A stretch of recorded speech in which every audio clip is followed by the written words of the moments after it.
Mauricio Alarcón, él es director ejecutivo de la Fundación Ciudadanía y Desarrollo. Empieza ya una situación vertiginosa en Ecuador con respecto a la segunda vuelta electoral. Quedan muy pocos días de campaña, poquísimos días para divulgar encuestas que están hasta el momento ausentes, por lo menos del escenario público. Mientras tanto, Daniel Noboa tuvo una importante, relevante cita con Donald Trump este fin de semana, mientras la candidata del correísmo firmaba un acuerdo con Pachakutik en medio de una fuerte división del movimiento indígena. Quisiéramos conocer su punto de vista. ¿Cómo ve usted el desarrollo de esta segunda vuelta? ¿Cómo va la campaña? Gustavo, buen día. Un saludo para ti, para la audiencia de Antena 1. Me atrevo a decir que la campaña de segunda vuelta tiene a los dos candidatos bastante erráticos en su estrategia y en la implementación de la misma.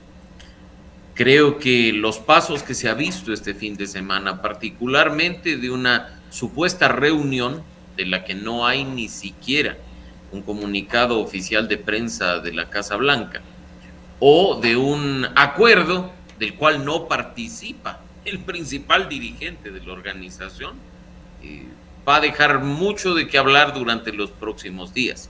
Mira que en política y en una segunda vuelta tan ajustada como la que está viviendo Ecuador, los pasos que se dan deben ser muy certeros. Cualquier error puede costar la presidencia de la República. Y en ese sentido, insisto, creo que hay que estar muy atentos de la repercusión, el impacto y la discusión que pueda darse el fin de semana, digamos, a propósito de lo del fin de semana, y que no sea simplemente la afianzación de los votos que uno y otra candidata ya los tenían seguros. ¿Cómo está el tema de las percepciones ante la falta de encuestas? Aparentemente la situación seguiría sumamente apretada, seguiría siendo una elección cerrada. Mira, tú lo dijiste con claridad al inicio, Gustavo. Se habla de números, se escuchan números, pero públicamente no se ha visto a nadie. Yo creo que eso es la consecuencia de haber tenido encuestas equivocadas en su gran mayoría durante la primera vuelta. Se inscribieron ante el Consejo Nacional Electoral, pasaron por trámites, aparecieron en medios de comunicación, pero mira que por un lado tuvimos quienes decían que el 60% de los ecuatorianos estaban indecisos, por otro quienes veían al presidente triunfando en primera vuelta y no solo con el 40 y el 10% de diferencia, sino con más del 50% de la votación. Y el resultado no pudo haber estado más alejado de aquello que se escuchó. Por ende, es, creo yo, la razón principal de que ahora no tengamos datos, de que no escuchemos a los encuestadores, porque lo único que se dice mayoritariamente es que el resultado va a ser bastante más apretado de lo que nos imaginamos. Que en este momento las encuestas incluso ponen a uno y otro candidato con diferencias que prácticamente se encuentran en el margen de error. Entonces creo que estamos, como tú ya decías, en esa recta final, a apenas 2 semanas de campaña, y hay que decirlo porque la campaña no va a terminar el jueves antes de las elecciones, para captar ese voto ya no indeciso ni variable, sino el de movilizar al votante que en primera vuelta no quiso decir que quería para el país y que ahora tiene la oportunidad de inclinar la balanza. Mauricio, ¿qué tal? Muy buenos días, gracias por acompañarnos. ¿Cuál cree usted que será el impacto de este acuerdo firmado entre Pachakutik y la Revolución Ciudadana Reto durante este fin de semana? Un acuerdo programático, se ha dicho, habrá mesas de trabajo para abordar los distintos temas o las distintas propuestas y planteamientos establecidos por Pachakutik, que ha insistido que esto no es una carta en blanco y que más bien es un tema que recibirá y mantendrá vigilancia permanente a lo largo de esta campaña y por supuesto en caso de que Luisa González llegue a la presidencia. Rosana, buen día. Mira, yo creo en ese punto que lo más importante, más allá de que esté o no esté de acuerdo con el contenido, es el hecho de plantearle al país no la firma de un acuerdo de reparto, no la firma de un acuerdo a ciegas, de un apoyo incondicional, sino un establecimiento de espacios de trabajo, de generación de propuesta que le vendrían muy bien al un lado y al otro, no solo al que finalmente ha llegado a la firma y ratificación de aquello. Creo que ese es el diálogo que le hace falta al país y además que si efectivamente ocurre, sea total y absolutamente transparente y rinda cuentas para que no se convierta simplemente en una cuestión cerrada y de muy poca gente trabajando, que sea un acuerdo, como se dice, para lograr un buen resultado a nivel nacional, si es que efectivamente los votantes del próximo 13 de abril favorecen a la candidata González. Ahora bien, de nuevo, y lo dije al inicio, el mensaje político de firmar un acuerdo con la principal organización política del país y que el dirigente haya aparecido mediante teleconferencia de Zoom genera preocupación, sin duda alguna, al interior del correísmo, y esperemos que esto pueda transmitirse de alguna manera mejor a la del sinsabor que en algunos sectores ha dejado. Podríamos llamarlo desplante, ¿no? Se esperaba la foto levantada las manos, firmando el acuerdo, algo que lamentablemente no ha sucedido, como del otro lado, y me atrevo a mencionar, muchos esperaban la clásica foto de los dos presidentes, Ecuador y Estados Unidos, sentados en una sala discutiendo, y lo que vimos más bien es una foto al apuro en medio de un restaurante, y la narrativa que ha surgido de que efectivamente fue un encuentro que duró 2 horas y del cual poco nada se sabe.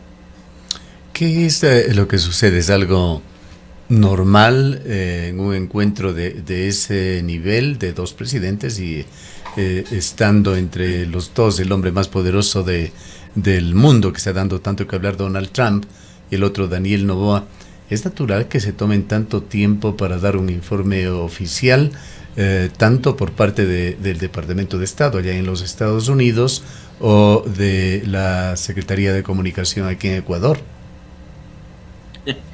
Ay, lo que yo hubiera esperado, y voy a hablar a título personal, Gustavo, es quizá el día sábado en la tarde un comunicado de prensa de la Casa Blanca diciendo nos hemos reunido con el presidente de Ecuador y hemos discutido 1, 2, 3 temas de trascendencia y de importancia para los dos sectores. No sucedió. Hubiera yo esperado de la misma forma del lado de Ecuador algo mucho más contundente que dimes y diretes de lo que pudo ser una reunión. Mira que en algunos sectores se ha discutido más bien el mensaje importante que se transmite el mismo fin de semana de Donald Trump jugando golf con el presidente de Finlandia, y bien transmitido el mensaje, que el de, insisto, la foto al apuro, que ratifica a los novoístas que Noboa es una gran persona, pero que no te ayuda a arañar votación de otros lados, porque no significa mucho, ¿no? ¿Dónde están los acuerdos? Ah, sí, hablemos de acuerdos, hablemos de que ahora Ecuador ya no es una prioridad en las deportaciones. ¿Dónde está? Es simplemente una afirmación. ¿Dónde está esto lo dijo Noboa ya antes de su viaje, el día viernes señaló esto, que pensamos que es un tema con el que no se puede, no se debería jugar por la enorme trascendencia que tiene para, no sé la cifra exacta, pero entre 1 billón a 3 millones de ecuatorianos que se encuentran en los Estados Unidos. Y mira, Gustavo, que no solo eso, y hay que ser muy claros. Una cosa es, me encontré con el presidente de Estados Unidos mientras almorzábamos y hablamos de situaciones de Ecuador y de Estados Unidos, de cuestiones de interés mutuo. No hay que olvidar que de por medio está un contrato que hemos pagado todos los ecuatorianos y que se conoció días atrás, de un rubro que se transfirió a una empresa de lobby y de relaciones públicas de los Estados Unidos para lograr una reunión. Esperemos que no sea lo que vimos el fin de semana, porque ese dinero lo estamos pagando todos, ¿no? Y no hay que olvidar que en definitiva entonces estamos nosotros pagando todos, estemos o no a favor del presidente, un acto de campaña, definitivamente. ¿Quién tendría que aclarar este tema? En la presidencia de la República.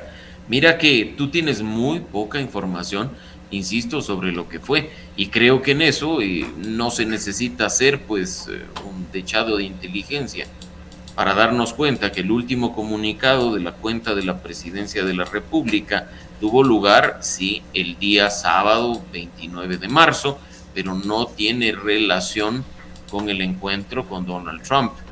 tiene relación con el emotivo encuentro con la comunidad migrante ecuatoriana para compartir cuestiones y demás, pero no se dice nada. Yo creo que ahí hay una cautela bastante sensata de la presidencia de no emitir un comunicado que después, conociendo la personalidad de Donald Trump, pueda ser desmentido por un comunicado oficial de la Casa Blanca. Así es que creo que acá nos quedan bastantes más dudas que certezas.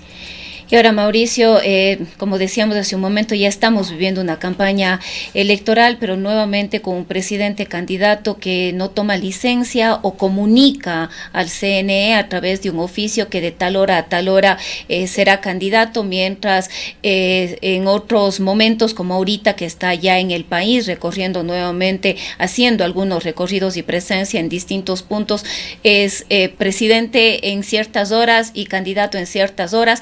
No hay un encargo, hay una nueva vicepresidenta luego de lo ocurrido con Verónica Abad y la ratificación de la sentencia del contencioso electoral en contra de la segunda mandataria. De alguna manera, ¿esto va a verse reflejado el día del balotaje?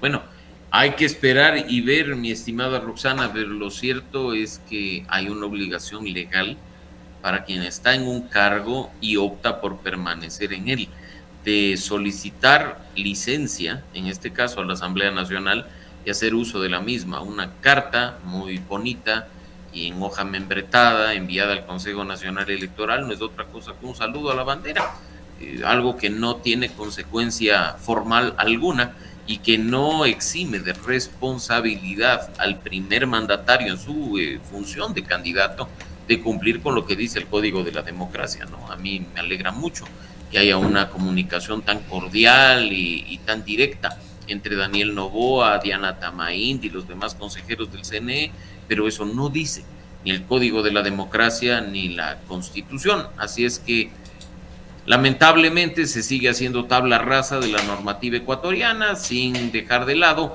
a los que aplauden la decisión de forma incoherente, porque antes criticaban cuando la tomaba una persona que no era de su agrado. Y yo ratifico lo que en su momento señalé en este mismo espacio, el hecho de que para algunos aparecer el autoritarismo no era el problema, sino que el autoritario del momento no era su amiguete. Entonces acá demandar un poco de coherencia por parte de la ciudadanía y de los analistas para no hacer simplemente cuestiones en función del agrado o desagrado que tenemos respecto del primer mandatario. ¿Qué pasa, Mauricio, mientras tanto con la otra función del Estado? La Asamblea, los cierres de informes de la semana pasada daban cuenta de que probablemente la Revolución Ciudadana se iba configurando como la primera minoría, pero estamos hablando de esa situación, si es que es así, con una diferencia de uno o máximo dos asambleístas, tomando en consideración posiblemente ya algunos acuerdos. ¿Qué figura vamos a tener en la legislatura? ¿Cómo se van a manejar las cosas? Sabiendo que quedan allí una cantidad no muy numerosa, pero cantidad de asambleístas que se convierten en una especie de fiel de la balanza. Gustavo, la Asamblea a partir del 14 de mayo del 2025 pasará a tener 151 legisladores. Los números de mayoría absoluta, los números de mayoría calificada cambian. Estamos hablando que en definitiva, bajo la regla y la interpretación que en su momento hiciera el legislativo, se requieren 77 voluntades para la mayoría absoluta, se requieren 101 voluntades para la mayoría calificada y tenemos en cuanto a la conformación dos grandes bloques monolíticos con la diferencia de apenas un legislador. Sí, la Revolución Ciudadana como primera minoría con 67, ADN, el movimiento oficialista, como la segunda minoría con 66, y después pues 9 legisladores de Pachacutic, 4 del Partido Social Cristiano y por ahí uno que otro de movimientos locales. Por sí solos ni los unos ni los otros logran la mayoría absoluta, pero con el acuerdo firmado el día de ayer, que sí tiene la formalidad del membrete de Pachacutic, se podría entender que además de lo programático y de los espacios de diálogo, se abre la puerta para una alianza al interior del legislativo. 67 más 9 son 76 y le pone a la Revolución Ciudadana apenas a 2 legisladores, no solo de designar autoridades y conformar comisiones, sino de poder obviamente tener la llave para la aprobación o desaprobación de proyectos de ley. Ya cuestiones vinculadas a ciertos procesos de fiscalización y juicios políticos o el trámite de cambios constitucionales que esté en marcha en la Asamblea, creo que ya será prácticamente misión imposible tanto para los unos como los otros. Finalmente vayamos con una visión a futuro. ¿Qué es lo que piensa usted va a suceder en las próximas 2 semanas, sobre todo en cuanto a estrategias de campaña de los 2 candidatos finalistas? Yo espero que haya un poco de autocrítica en las 2 campañas, Gustavo, porque me ratifico en lo que dije al inicio. Muy erráticas estrategias y muy erráticas implementaciones de las mismas. Los errores en este momento con una elección tan cerrada pueden pasar una factura altísima. Y pues en ese sentido, 15 días no es un tiempo menor para hacer correcciones, transmitir los mensajes correctos y llegar a ese electorado que en primera vuelta te fue esquivo, para poner un pie en la presidencia de la República y esperar a que el próximo 13 de abril la voluntad de los ciudadanos te ponga en el lugar al que aspiras, ¿no? Entonces esperemos que haya correcciones del un lado y del otro, si es que efectivamente quieren ganar la elección, teniendo como principal norte que las preocupaciones de los ecuatorianos siguen siendo la inseguridad, la crisis económica y la falta de empleo y la corrupción galopante en todos los actores y en todos los sectores del país. Bien. Esperemos sensatez. Muchas gracias por habernos acompañado. Gracias, Gustavo, gracias, Roxana, un buen día para ustedes y para la audiencia de Antena 1. El doctor Mauricio Alarcón es el director ejecutivo de la Fundación Ciudadanía y Desarrollo. Son las 8:27 minutos.